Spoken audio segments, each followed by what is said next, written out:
I'm Richard Steinke. Stephen, Minnesota is my home. I went into the service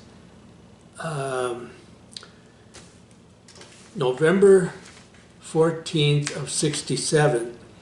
I was in basic training at Fort Lewis, Washington. Did you enlist or? I signed up for the draft, so all I did was move my name up. So I went in for 2 years. Okay, and you went to basic training at Fort, how'd you get to Fort Lewis? They shipped me over there on an airplane. On the plane? Yeah, they flew a bunch of us to Fort Lewis, Washington. Oh, no. Yeah, we went on an airplane to Fort Lewis, Washington. Yeah, we did. Did you know any of the people? No, I didn't. Okay. And then you got to Fort Lewis, this was basic training, I take it? Yeah, 8 weeks of basic training. Want to tell us a little bit about basic training, what you went through? Basic training was kind of fun. It was rigorous, but it was kind of fun in a way. We had a guy go AWOL twice, and the second time he never did come back. I suppose they found him unfit for military duty or something. And then lots of KP and You had KP more than once? oh yes, very. Yeah. You must have been a bad boy. No, we took our turns, but we had lots of KP and night guard duty, a night watch, for things like people roaming around and getting away or whatever, and we happened to miss that one guy, but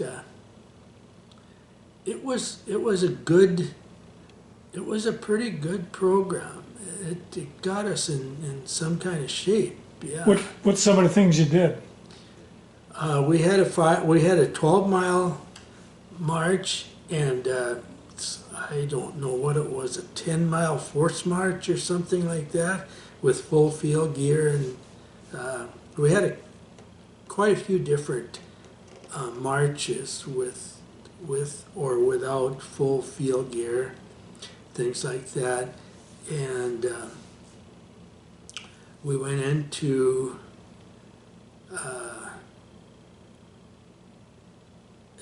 weapons training out on the range, fired the M14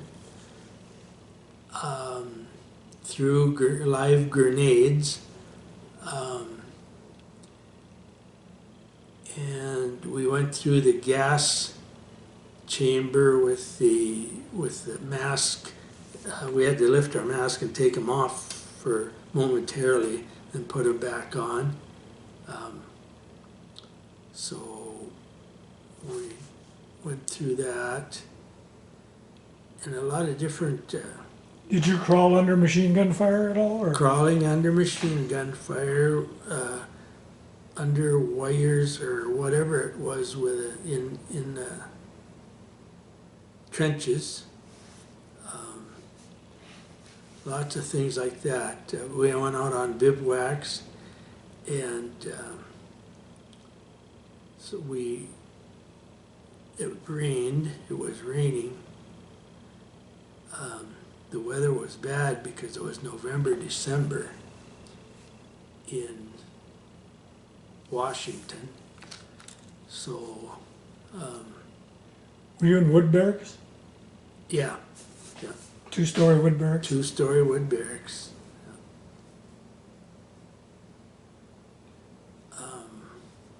Spit shine the floors? Spit shining the floors. They taught us how to make our beds and everything like that. Everything had to be in order. We had some surprise inspections. And if things weren't right, they tore it apart again and made us do it over. Anybody get caught with candy bars? we got a we got a chance to go to the PX at certain times. I don't know if it was certain days or something like that that I can remember. We got to go to the PX and we got some treats, some pop and treats and stuff like that. And So you got through basic training and parade, ceremony, anything?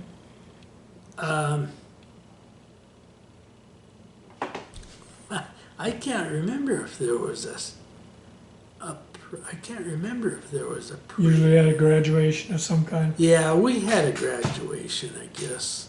I can't remember it, you know. Okay. So then you're done with basic training. Did you have orders for for AIT somewhere? Yeah, I did. I was an aircraft mechanic at the time, so they placed me they gave me orders to go to Fort Rucker, Alabama, for helicopter training. I went to Fort Rucker, Alabama, and from what I can remember, I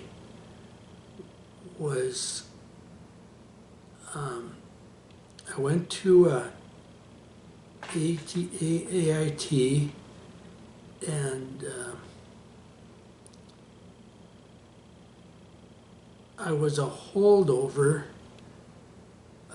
Didn't know if I was going to go to Vietnam or Germany, and I think they were separating those two units, and I was a holdover for quite a while, like 5 months or something like that.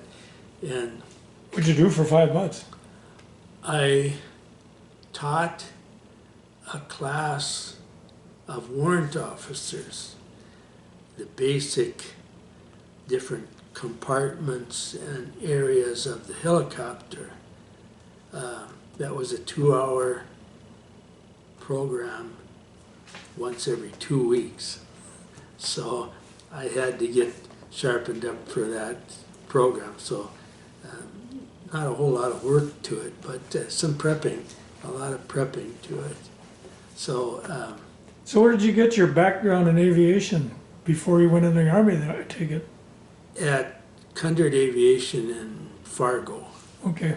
So you went to school there? Or? Yeah, I was the first boy to enroll there in an aviation maintenance program that they had. That was in right after high school. So I went there. So then after your 5 months of training, did you go to any kind of, your own kind of training or? I went to my own kind of training first. Before I went in the service, I went to Cundred Aviation for 9 months in Fargo, North Dakota. And I got worried about being drafted.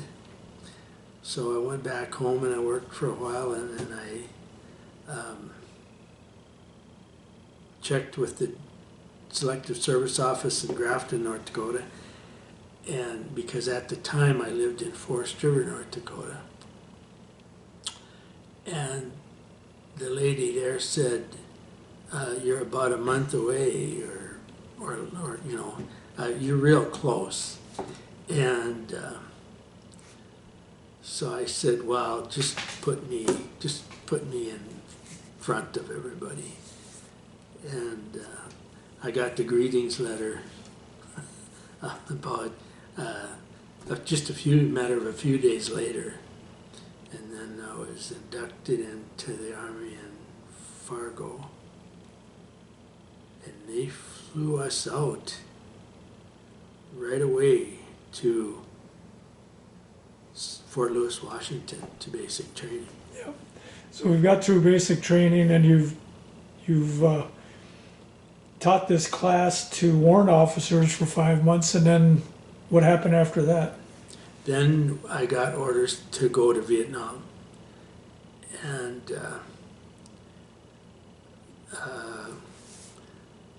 You still at Fort Rucker? I went out. I got a long leave. I got at least a couple weeks or maybe a month leave. I can't remember what it was. I had a pretty long leave, and then I You came home? left. Yeah, I came home, and I left my home from Grand Forks and went to Oakland, California. Oakland? Flew out to Oakland, California. And according to my orders, I flew out to Oakland, California. I had to be there at a certain date and reported for duty there. And how did you get to Vietnam? Plane or boat? Yeah, plane. Plane. And what route did you take? You remember? Hawaii, Wake, Okinawa? Oh, going over to Yeah. over to Vietnam, Yeah. Hawaii and Guam. You never stopped at Wake Island? No, Okay. Hawaii and Guam. And then Vietnam. Yeah. And what was, when you first got off that bird, what was it like when they opened the door? A blast of heat. Yeah, it was. I listened for gunfire because I'm in a war now. I thought it was Where did you fly into? Were you Benoit. Benoit? Yeah, Yep. Benoit. So then they process you. Then they split everybody up, put everybody in where they need them. And then you go to Zion. We went to Zion, and then they filter you through again. And I ended up in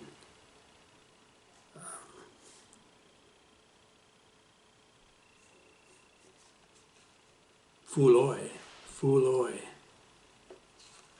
And that's located where in Vietnam, Phu Loy? I can't say. It's real close to the Cambodian border. It's south of Lai Kay. It's north. I believe it's northwest of Saigon. Okay.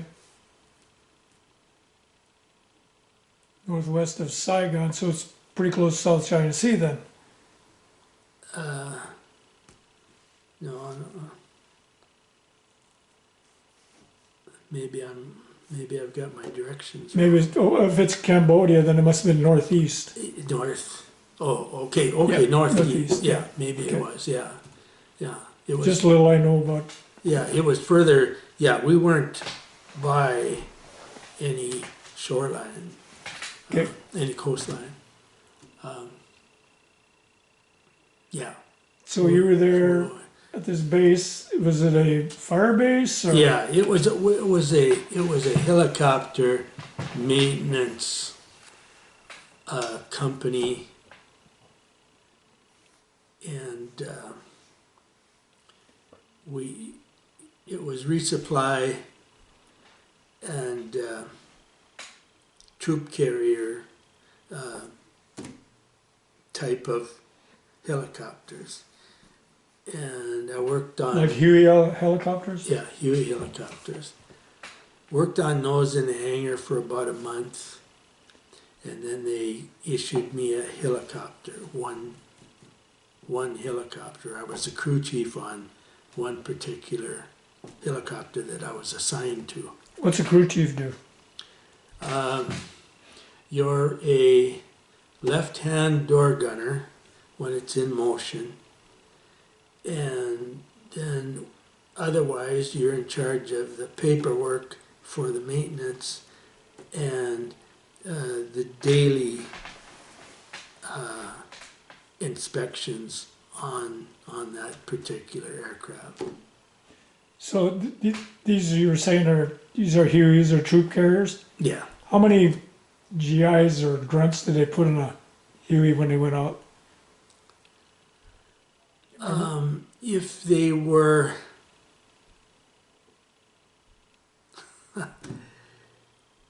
as many as we could lift, I mean, 7, 8, something like that? yeah, 8, I Usually think. a squad, Yeah, gun, yeah, rifle squad. yeah. Yeah, I can't remember, but we stacked them up. They were squeezed in there pretty tight. When they're full packed, they were getting pretty heavy. Yeah, right, with a full pack and a weapon, you know. So they had lots of stuff on. Did you ever fly in any hot LZs or anything like that? Yeah, we did. We got a few surprises too. But we flew into these LZs and we came in hot. We came in hot, so that because we knew it, you know. So we hit the tree lines, you know. With 50 Yeah, a 50 caliber. 50 caliber machine guns. M60. M60, yeah. Yeah. Right. Yeah. So we hit the tree lines and whatever, you know, was closest to us, or, you know, stuff like that, in the most vulnerable places. One day we were carrying water. We resupplied a lot of meals to NDP's night defense positions. All the time we did that, went in and out of those, and we had hot meals for them. So we used to reach over and take a chicken leg and dip it in some hot gravy, you know. But we carried a lot of armor and resupply of any type. And we had water in containers that looked like a big sausage, and they were about 4 feet long and 10 inches square. And we'd stack them in a helicopter, and that was water that we resupplied the troops with. And a lot of times we couldn't land because there was trees and too many obstacles on the way down. So a couple times we got shot at and we got out of there. And then another time we got shot and we got hit. And that's a bullet I got through my windshield, or through the windshield there. Came through the rear cargo door, and it hit the armor-plated seat. It ricocheted off the armor-plated seat of the left pilot, the aircraft commander, and it went through the windshield, and it went outside through the windshield. So that was pretty scary. You were lucky it was just one round. Well, it wasn't. It was more than one, but I didn't get hit. That's the one that damaged the helicopter.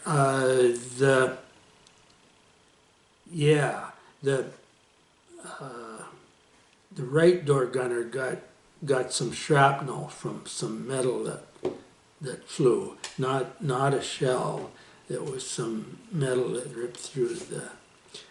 But there was like, I would say probably 5 rounds that went, you know.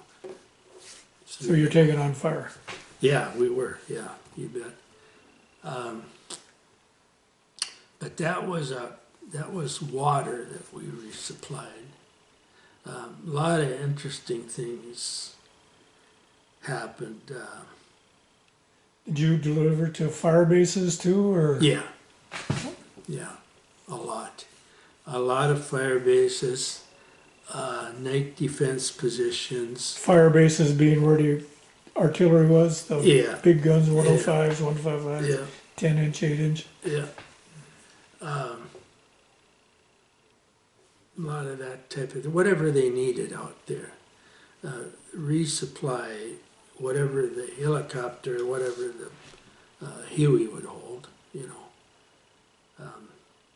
As far as weight, we carried quite a bit of ammo, but we couldn't hover very well with it, you know. We ended up throwing some out because the rotor light would come on.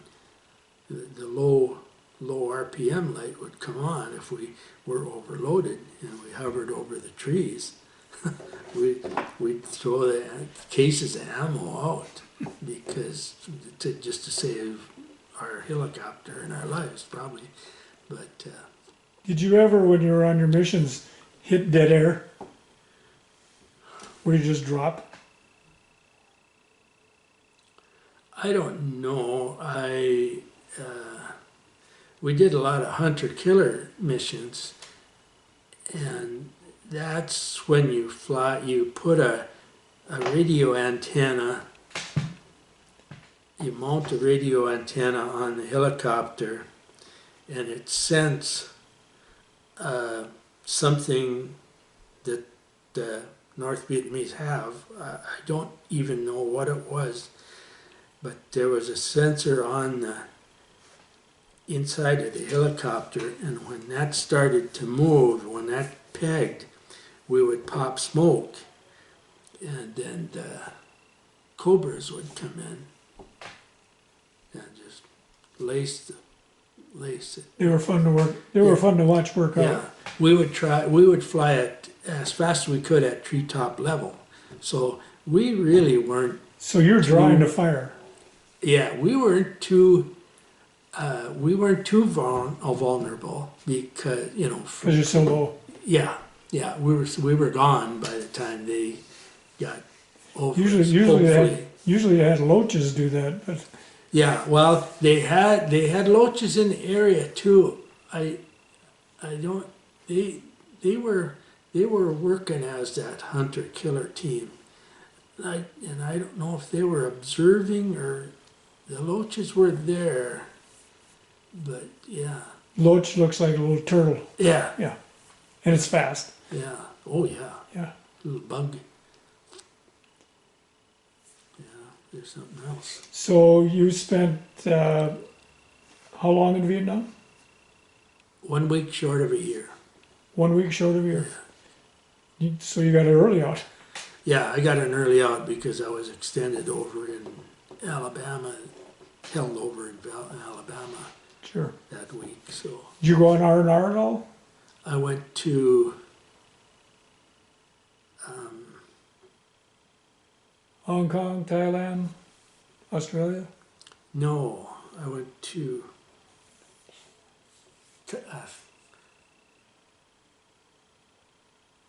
Thailand, Formosa. Thailand? Thailand. Bangkok. Yeah, Thailand. Yeah, Yeah. yeah, Formosa. Thailand. For a week or? Yeah, 5 days, I think. Mm-hmm. Time to travel there, travel back. Yeah, yeah. Yeah. And so, anything else you want to add about Vietnam? Other than it was hot? The time went fast because there was never a dull moment. That year went like about 4 months. It felt like about 4 months because when we were close knit. I'm looking at a picture right now, and I lost 2 fellas out of our platoon. You want to show us the picture? I'll have it on the, yep. Okay. And so, yeah, it was a bad thing, but life has to go on, and we like I say, we were close knit, and we worked day and night. We did a lot of night missions. They called them PSYOPs missions. And PSYOPs missions, they put a whole bunch of loudspeakers we always flew with the doors open, and they put a whole bunch of loudspeakers in the side of the helicopter. And then they had this area that they would fly over, and they were it was in Vietnamese, so I couldn't understand any of the language, but it was loud as hell, and they flew over in circles over this area, and we had to break open these bunch of boxes of leaflets. Throw them out. We had to throw out these psyops that was a psychological operations. They were trying to get him to give up. Is that what it was? Yeah. It was that's what they called psyops missions, and it was they tried to Get the Viet Cong to surrender. So we threw out these pamphlets, and it was a night, late night, middle night. Flew with our lights off, you know. Yeah. I saw a couple of 50 caliber rounds. I saw them overhead. They must have been a 50 caliber round that looked like it was coming right at me. It came right over the helicopter. It looked when you're on one of these missions? Yeah. Yeah. It was probably at a distance, but. How many missions do you think you flew? Roughly. As far as missions, When your helicopter went up and came back in? 3 a day. 3 a day. Probably, we probably averaged, we had the mail route, meals, resupply. We also had giant missions where you pick up people, and they might be in body bags, and they might not, out in the field. And So you're lucky to be here today. Very lucky. Yeah. We transported guys back to, where, and we did some, unofficial quite a few unofficial medevac. If we were the helicopter there, Somebody was wounded, you went and picked them up? Yeah. If the rotor was spinning and we were delivering meals or something like that, we would take somebody in. We had to. We had no choice. The nurse, the medic would go with them. Explain to the people, like, they say pop smoke. What did that mean? Oh, for a helicopter? Well, pop smoke is when you pull a smoke grenade, and the pilot says pop smoke, and just throw people on the ground. Throw a grenade on. It was for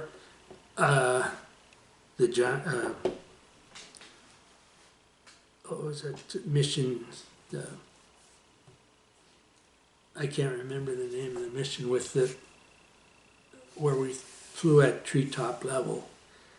Hunt and kill? Yeah, hunter-killer team.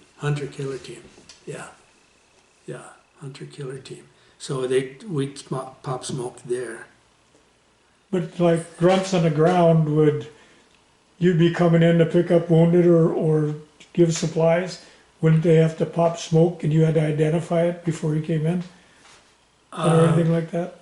Sometimes if it was a night defense position, we knew that. And we did that daylight hours only, because that would be mail, meals, supplies, Okay. things like that. So that was done during the day. The night missions were the PSYOPs missions, and whatever had to be done.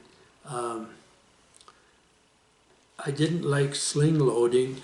We sling loaded some of the helicopters, and I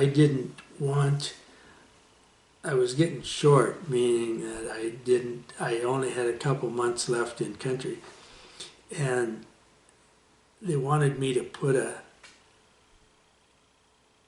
lifting hook on my helicopter, and I said, no, I'll go on KP or something, because I witnessed a really bad accident in Lake. We were coming into Lake for fuel, and I was just looking at the tree line and the sky line and things, and there was a helicopter hovering with a teeter-totter and a bunch of, I guess there was a bunch of Vietnamese kids on there. South Vietnamese children, and the teeter-totter started to oscillate. The helicopter was hovering, and the teeter-totter started to oscillate, and it started to get real bad, and the pilot couldn't control it, and it caught the tail rotor. And he was hovering at like 200 feet, and it just went completely out of control, and it was nose, tail, and every which way, and it went down below the trees, and of course it crashed and smoke and flames. So I didn't see it crash because there was a tree line on the other side of the base, but we were close to it. We weren't far away. Scary. Bad deal. I saw one person fall out or whatever, fall out or jump out, whatever. Yeah. So you, where did you leave Vietnam from? Benoit. Benoit, you went out of Benoit? Yeah. Still in your fatigues? Yeah. Got on Freedom Bird? Yeah. I shipped over to Zion overnight for one night, and I talked to my high school English teacher's son, who was over there. Who was that? David Christensen. No, Billy Christensen. Bill Christensen. Okay. From Inkster, North Dakota. And he was on R&R, and he was going back in country. And shortly after I got home, within a couple weeks after I got home, I got notice that he was killed over there. So that was a pretty sad deal. Yeah. Because I had I recognized him, from years before, and I talked to him for quite a while. That evening that I was shipping, he was shipping back in country. Was he infantry? Remember? I can't remember what he was. When that Freedom Bird left the ground, was everybody pretty happy? There was a big holler and a clapping and everything else. Yeah, it was great. Okay, and then where'd you fly into? Yokota, Japan. Japan, and then from there? Anchorage, I believe. Anchorage, and then to Anchorage, and then Oakland. Oakland.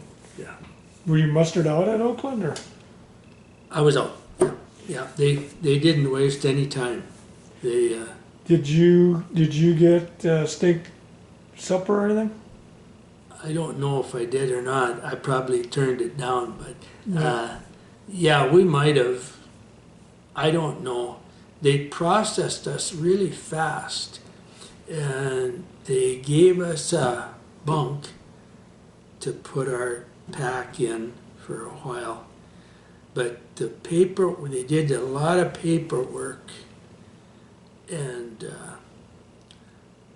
then finally one of the people in charge said, "I wish I was going where you guys are. You're done." You got a newbie coming in. Right. And they said, go to one of the stands. It seemed to me like it was outside, and they said, draw your pay. And the cabs were lined up, taxi cabs were lined up Take you to the airport. to take us to the airport. So when you got to the airport, how did people treat you? Do you remember? I honestly don't remember. I was just in a trance. It's a different feeling, isn't it? Yeah, Yeah. yeah. To go from a combat zone to a civilian life. to a snowstorm. Yeah. Because I got to Minneapolis. And this is just a matter of a few days, isn't it? Yeah. Well, this particular time was overnight. It was 70 or plus in Oakland. Took off on the airplane and flew to Minneapolis. And I might have been, I don't know if it was nonstop or not, but I got into Minneapolis and I couldn't get a connecting flight to Grand Forks because there was a blizzard. It was storming. Mm-hmm. So I was lucky enough to I have a brother in Minneapolis. So he picked me up, and I stayed there overnight. Then I flew home the next day. So when you got home, what'd you do? I went right straight to the bar.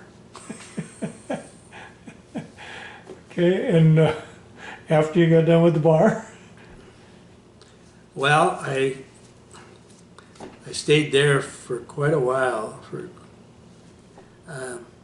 too long, like months. And I went to school at Cunard Aviation in Fargo for the rest of my aircraft mechanic schooling. And then I went back home, and I went to Grafton, North Dakota, at the airport there, and I worked there a few years, and ended up in Stephen, Minnesota. What'd you do in Stephen? I was a crop sprayer mechanic. I had a hangar at the airport, Oh, and bought the hangar. The land was rented, and bought a spray plane, and I was in partnership with the guys in Grafton for 3 years, and I had an option to buy after 3 years, so I bought them out after the third year. So I've been here since 1974, spring of 1974. So, story of my life. that's one thing about doing these interviews. I learn a lot about people I didn't know much about before. Yeah. And is there anything about your military career that you would have changed or done different?